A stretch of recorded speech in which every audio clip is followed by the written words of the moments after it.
Hey there, welcome to this new security tutorial. So today we'll talk about securing API workflow with a method that is not told in the Bubble documentation, in the Bubble official documentation.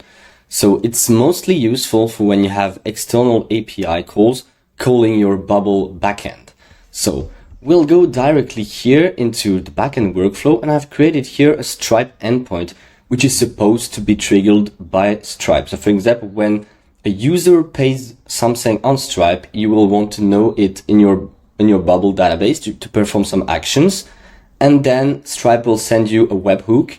And what most of people do, they just check this box. This workflow can't be run without authentication. And this is a really critical flow because it allows anyone to just trigger this endpoint, doing as if they were Stripe and validate a payment or something else. So we'll see here that there is a method to actually authenticate with Stripe via an API key.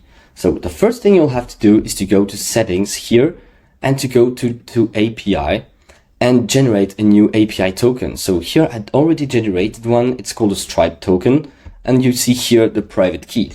So we'll first see here that if I uncheck this and I go to Postman, it's just a tool to test out my API calls and my API endpoints.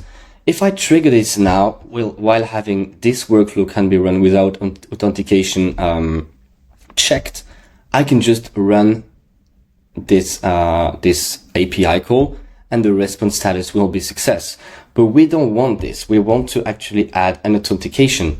So if I uncheck this API workflow will wait for an authentication. So if I run the call again here, it will tell me, oh, you're unauthorized. You must authenticate to call this method, which is perfectly normal. So the main problem here is that usually you use authentication in a header. So usually, you just had a header, which is mostly called authorization, and it has a bearer key or something. But Stripe does not allow you to add custom headers to their webhooks. So what we'll have to do here is, as I told you before, generate an API token here. And once you generated it, you're just going to copy it and add a new parameter here in your endpoint URL. So let's suppose this is my Stripe dashboard, and I'm about to tell them where I want my webhook to land. I have to specify this URL and adding a specific parameter, which is called API_token. So as a URL parameter. So I'll write it here, API_token equals my Bubble token.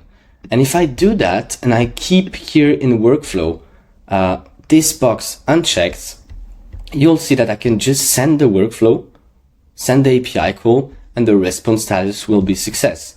So it's as easy as that. It's not the most secure way to do it. I think for Stripe, the most secure way is to set up signatures, but it's quite complex. So I won't go into this right now, but this is an easy method, and at least, and not the whole entire world will be able to trigger your API workflows.